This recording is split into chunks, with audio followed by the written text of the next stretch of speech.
Good evening. Good to see you tonight.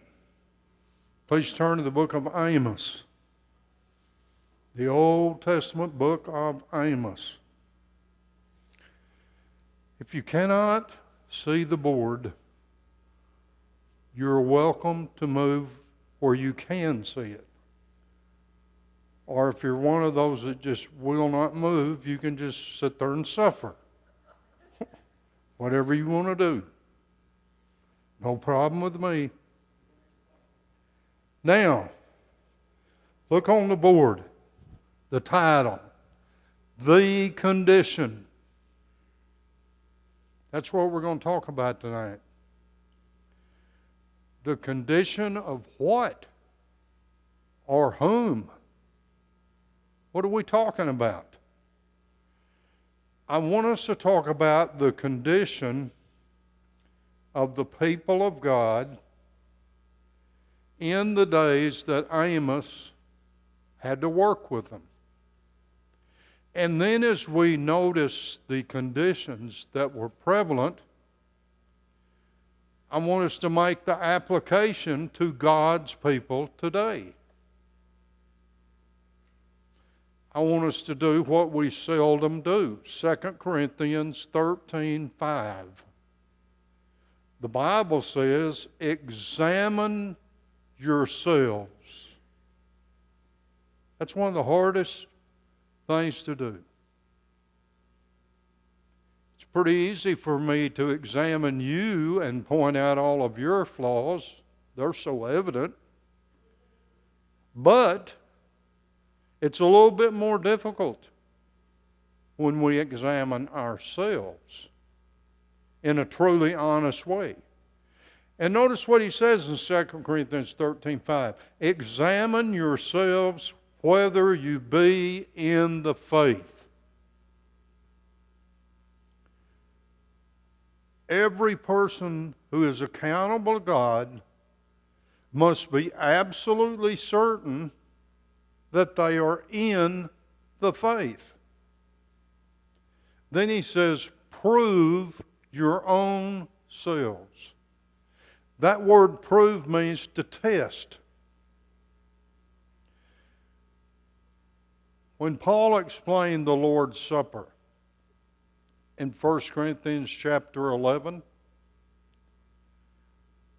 he said, examine yourselves when you eat the bread and you drink the cup.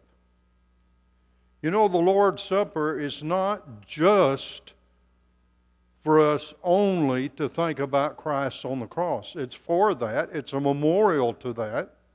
And we should be doing that. But it's also to be a time where every one of God's people examines their own life in light of the Scriptures.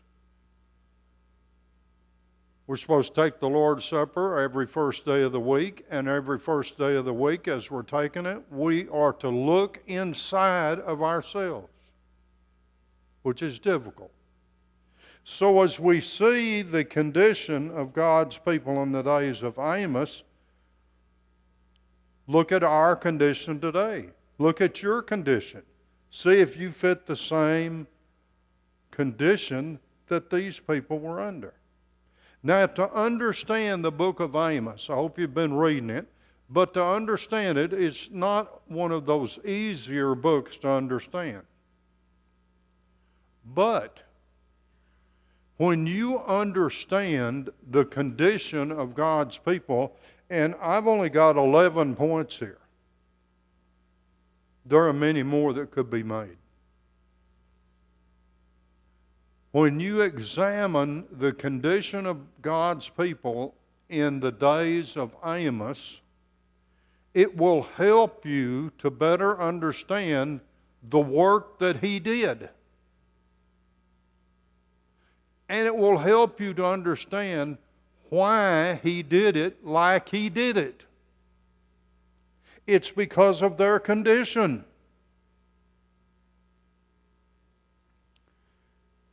Now, when somebody is intensive care, what does that mean? means it could go either way, right? They're right on the line there. These people are in intensive care spiritually. They're going to go one way or the other. And that's when Amos comes in. It is his job before God to point out to these people, this is your condition, this is what's going to happen. Now I'm pleading with you to return to God. Did they? No. Could they have? Yes. God made us free moral agents. We can choose right and we can choose wrong. And even after these beautiful, hard sermons that Amos preached in these 9 chapters, they didn't return to God. They stayed the same, probably got worse. We can do better than that. We don't have to remain the same year after year after year and know the same amount of the Bible year after year after year. We can grow every year.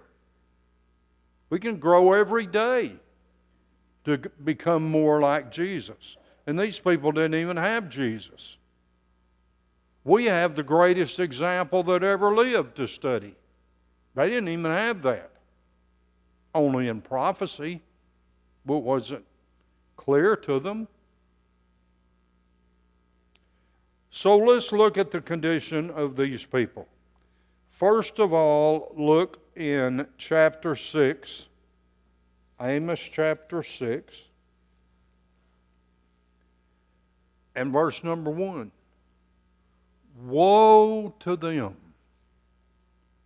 that are at ease in Zion.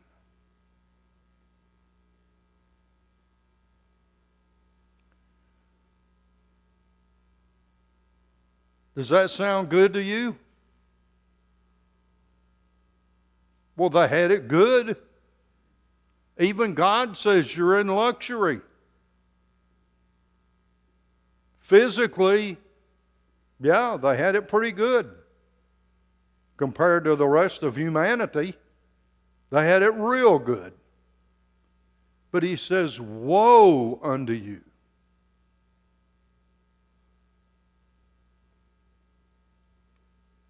Now look at verse 4.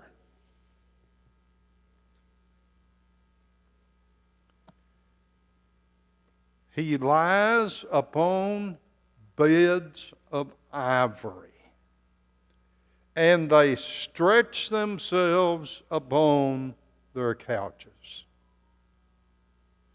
They're in all of this luxury,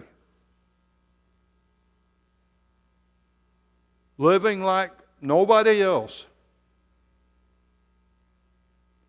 And the kingdom is falling down right in front of their faces.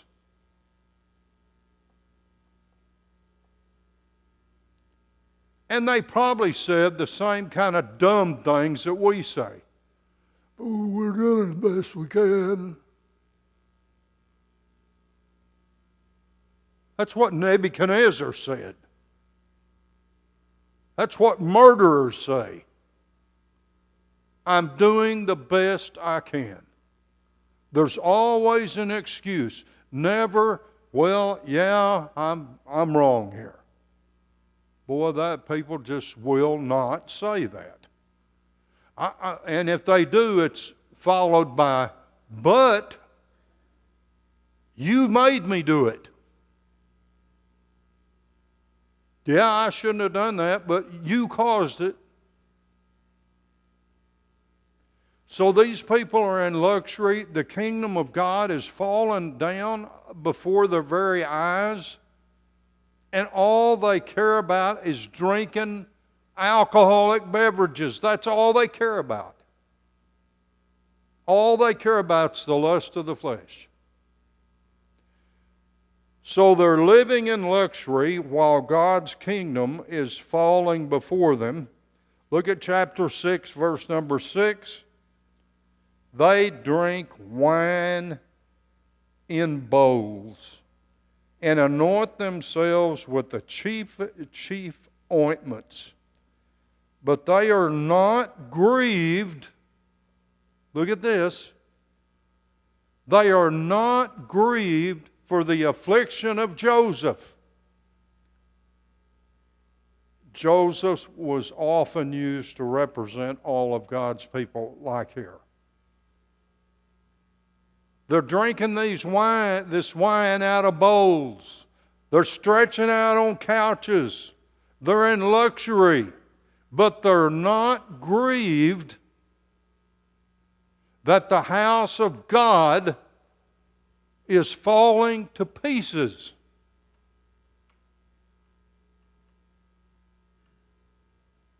Number one, they don't want to admit it because it might be part of their fault.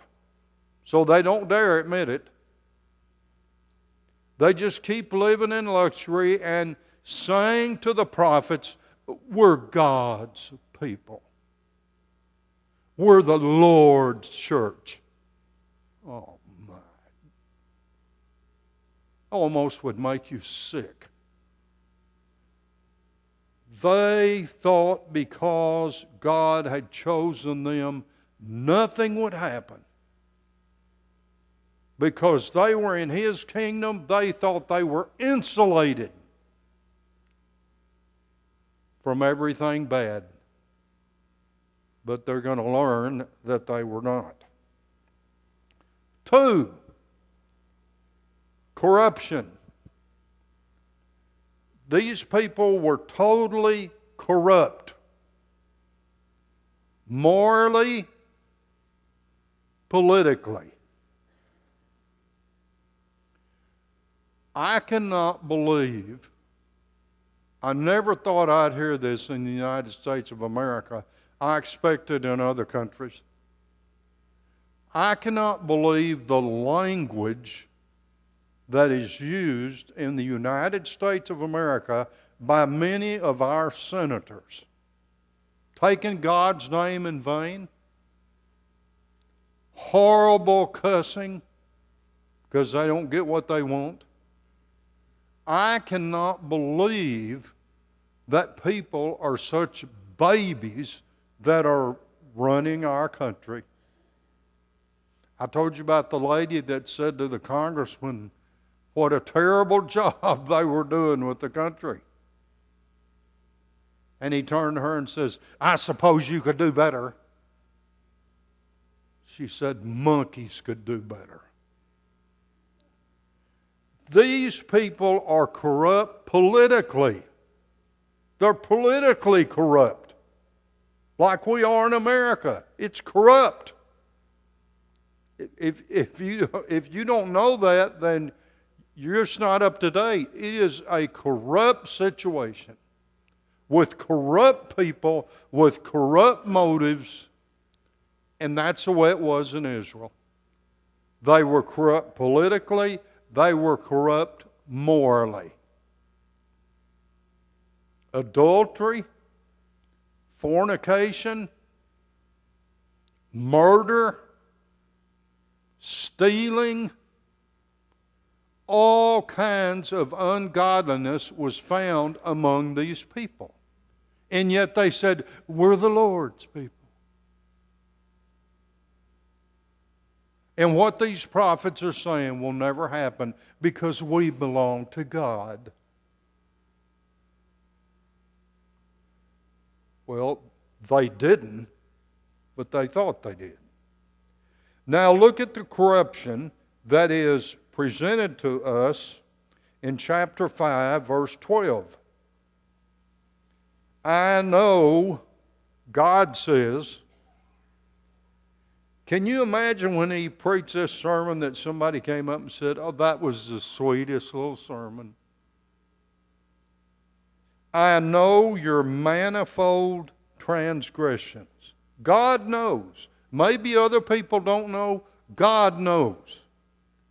I know your manifold transgressions and your mighty sins. They afflict the just. They take a bribe.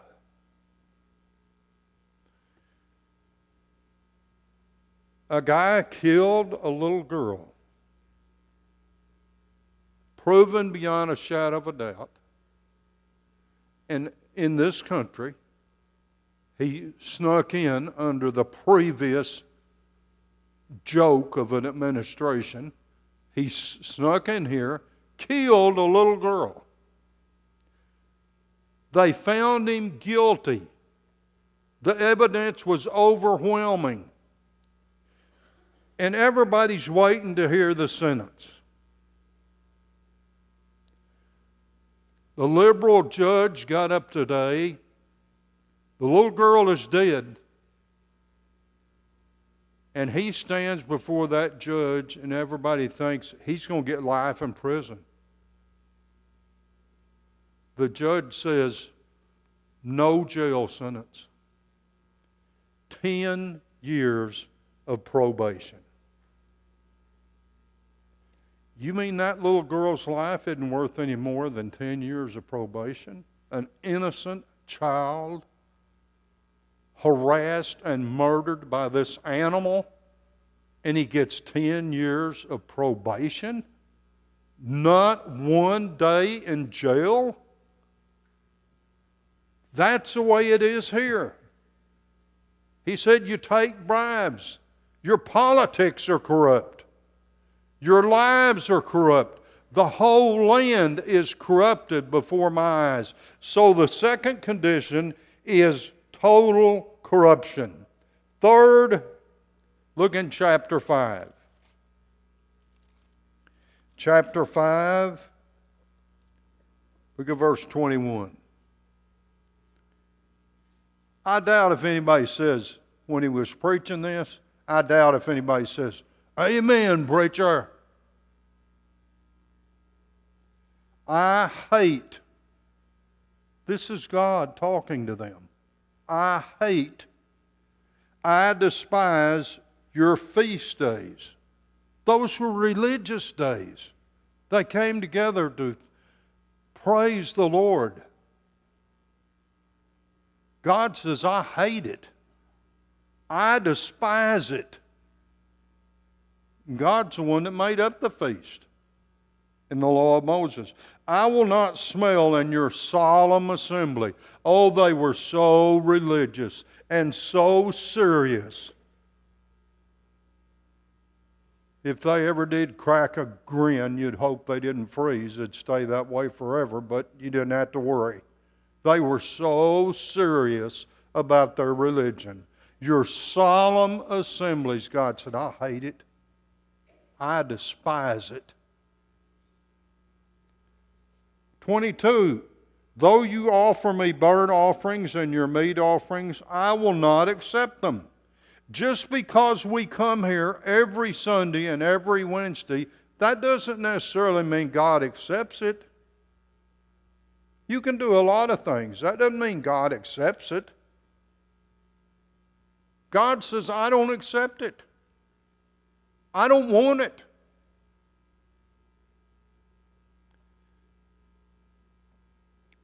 Neither will I regard the peace offerings of your fat beast. They were offering God the choicest animals. Weren't they religious?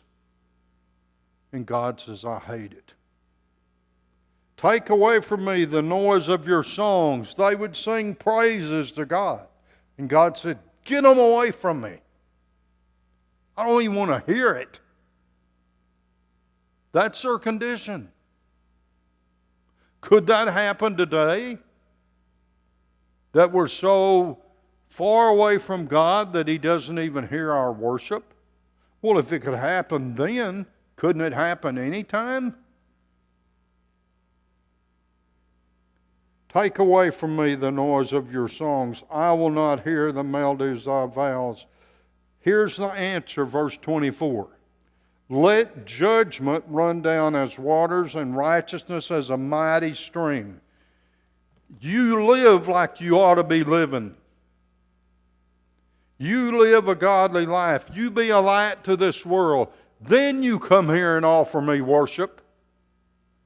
Don't be like the rest of the world and then come in here and use my name in vain in what you call a worship service. God says, I hate it. I despise it. I'm not going to hear it. Get it away from me. What a terrible condition. Now this is called form religion, where you go through all the motions of what God says to do, but you really don't mean it from your heart. You go through all these songs and all these rituals, and you go through all that, but you're not sincere about it. Matthew 15, 8 and 9. Matthew 15, 8 and 9. Jesus said, well did Isaiah prophesy of you. You draw nearer to me with your mouth, and you honor me with your lips, but your heart is far from me. That's in the New Testament, Matthew 15, 8 and 9. They draw near to God with their mouth, what they say. They sing such beautiful songs as if they love the Lord. What a joke. What a joke. And God said, I hate it. Look in Proverbs 15. Proverbs chapter 15, look at verse number 8.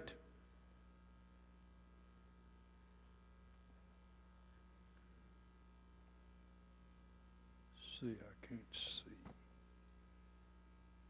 Yeah, Proverbs 15, verse 8. The sacrifice of the wicked. Now, this is their worship. Sacrifice is an integral part of Jewish worship. The sacrifice of the wicked is an abomination to the Lord, but the prayer of the upright is His delight. He wants us to pray to Him if we're living for Him. But to live like the devil all week and then come up here on Sunday and think He hears your prayers, you own the mothership. You're not in touch with reality. You need a psychological evaluation to see if you are schizophrenic. If you think you can live any way you want to, do anything you want to do, and then come up here and go through a religious exercise, and you think God hears that, I'm wondering if you have a psychological problem as well as a sin problem. How could anybody be so misled as to think God's going to take this? Yeah, He's going to take you, but He's not going to take that worship. He will not accept it. The way of the wicked, verse 9, is an abomination unto the Lord. It's not just, well, I did the best I could, but I made a little mistake here and there along the way. What does it say? The way of the wicked is an abomination to the Lord. You know what that word means? It's something He detests. He that loveth Him followeth after righteousness. If you love God, you follow Him all through the week, and then you come up here on Sunday to express what you've done all week. That God has been with you, and He's helped you make it through another week in this sin-cursed world. That's what worship is supposed to be, but it wasn't what it was with these people. 4, gratitude. God chose them out of all the peoples of the earth to be His people, to be a light to the rest of the wicked world. He brought them out of slavery. They were in slavery 450 years in Egypt. He delivered them from that through His servant Moses and Aaron, and brought them and gave them a land and said, I'll protect you. Just keep my covenant. Nobody will be able to overcome you. No appreciation. Think about how good we have it in America.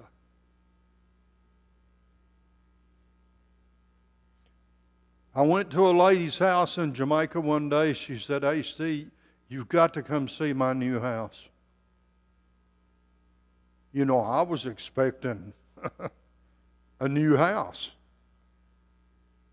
What I saw was a little stucco hut with dirt floors. There was a hole in one room right in the middle of the floor, and I said, what's that for?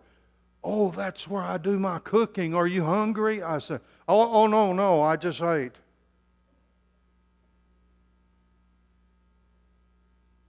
And she was so excited. And I thought, how blessed I am. And look what this lady's got. Most of us wouldn't have spent the night there. I didn't. Why? No telling what would crawl on you during the night. But she was so excited. We have it so good. But when you have all of these wonderful things, you ought to show some gratitude to God. God is disgusted with an ingrate. A person who's not grateful for what they have and all the wonderful things God has given to them. Being a member of the church you read about in the Bible, how grateful we should be. How grateful these people should have been, but they were not. They weren't grateful. They did not care.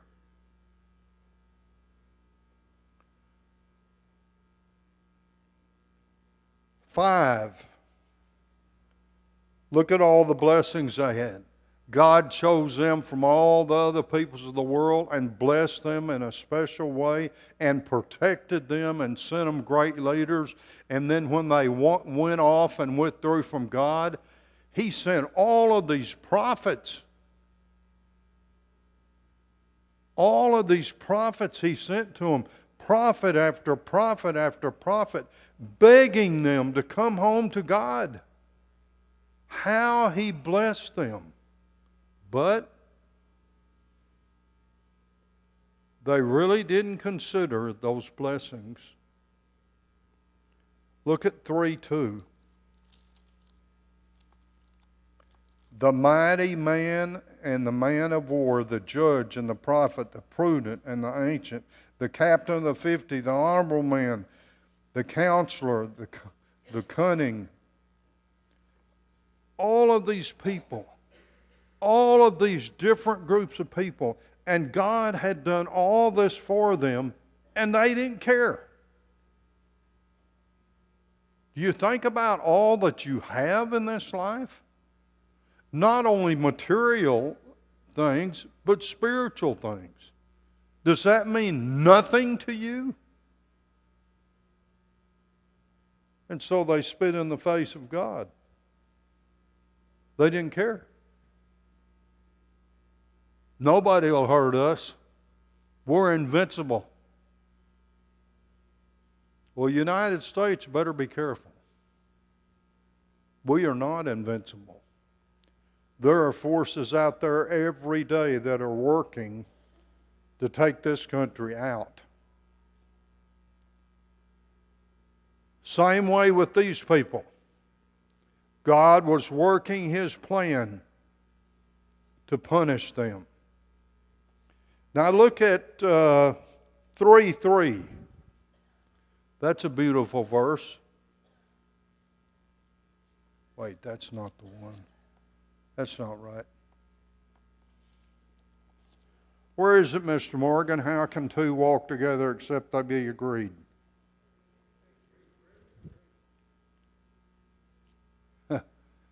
I guess it'd help if I turned to Amos. Why didn't somebody say, well, that isn't what Amos said?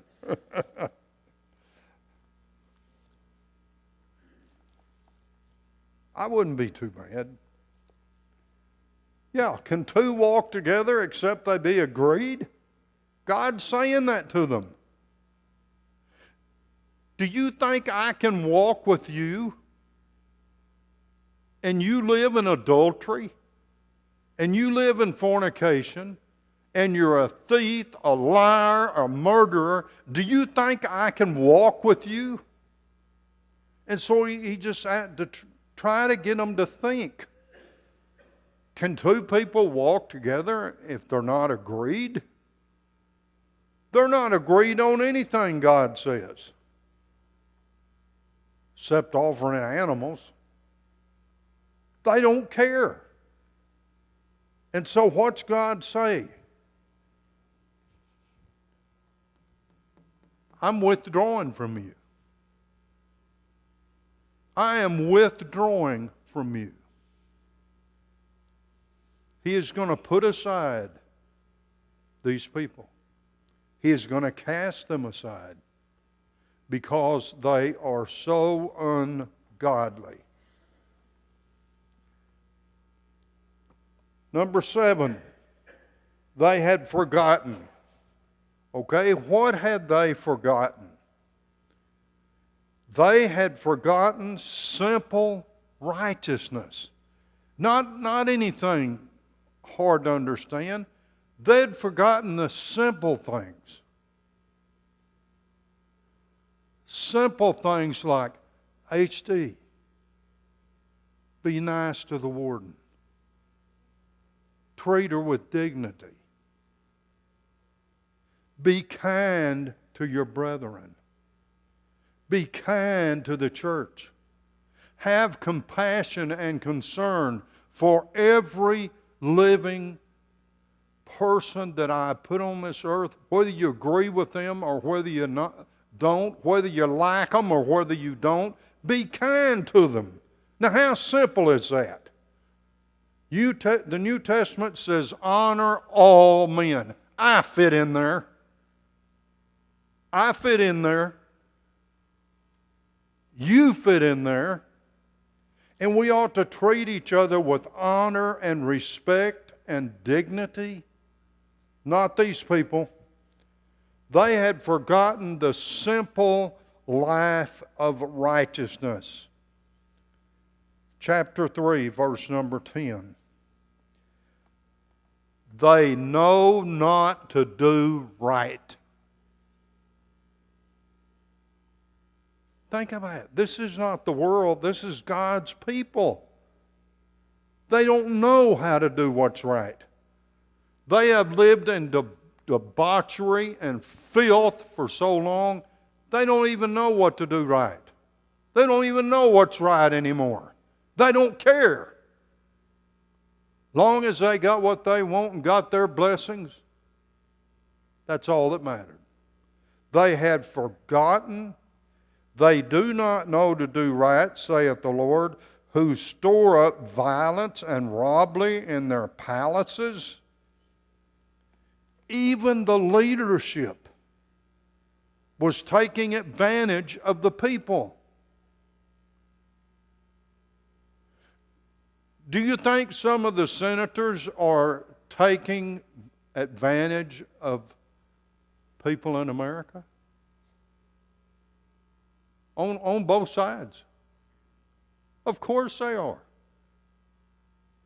When your money goes to training transgender people in a land you can't even pronounce, when your tax dollars go to that,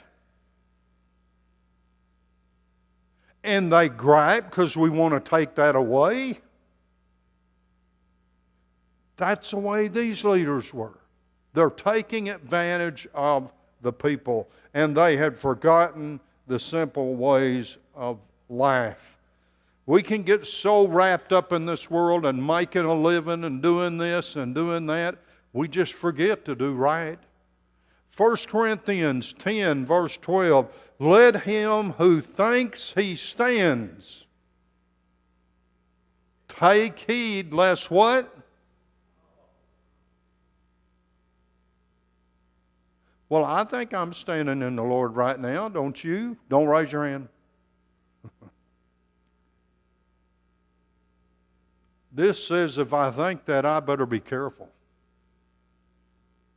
Let him who thinks he stands take heed lest he fall. 1 Corinthians 10, verse number 12. Number 8. They were reaping what they had sown. And so we as the church, we will reap what we have sown. Do you love the church? Now, you can't love the church if you don't love the people of the church. Well, they're weird. Well, everybody's weird to me. That's no reason not to love them. Everybody's weird to me. I guess I'm weird to y'all. Okay. I'm still your brother, and you're still mine. So what's he say? You're going to reap what you've sown. Galatians 6, 7. Do not be deceived. See, it's easy to be deceived on this. God's telling you. Whatsoever a man soweth, that shall he also reap. He that soweth to his flesh shall of his flesh reap corruption. He that soweth to the Spirit shall of the Spirit reap everlasting life. Galatians 6, 7. So they are now reaping what they have sown. And the same thing will be true of us. Chapter 3, verse number 11. Therefore thus saith the Lord, an adversary there shall be even about the land, and he shall bring down thy strength from thee, and thy palaces shall be spoiled. Can't you just hear the people? Oh, Amos, that was so beautiful. You built us up so much. You really helped my self-image. You're going to be destroyed, he's telling them. God's working this plan. Now, who's going to take away the northern kingdom? Starts with an A. Assyria. 722 BC, the capital fell. Thousands of Jews were deported to Assyria. Thousands were slaughtered. God says, when this happens, don't be surprised. You are reaping what you have sown in this life. You're going to reap what you have sown. There's no way around it. There's no excuses. There's no did the best I could. There's not I tried. None of that. And when you stand before God, you probably won't be foolish enough to say those kind of things that you say now.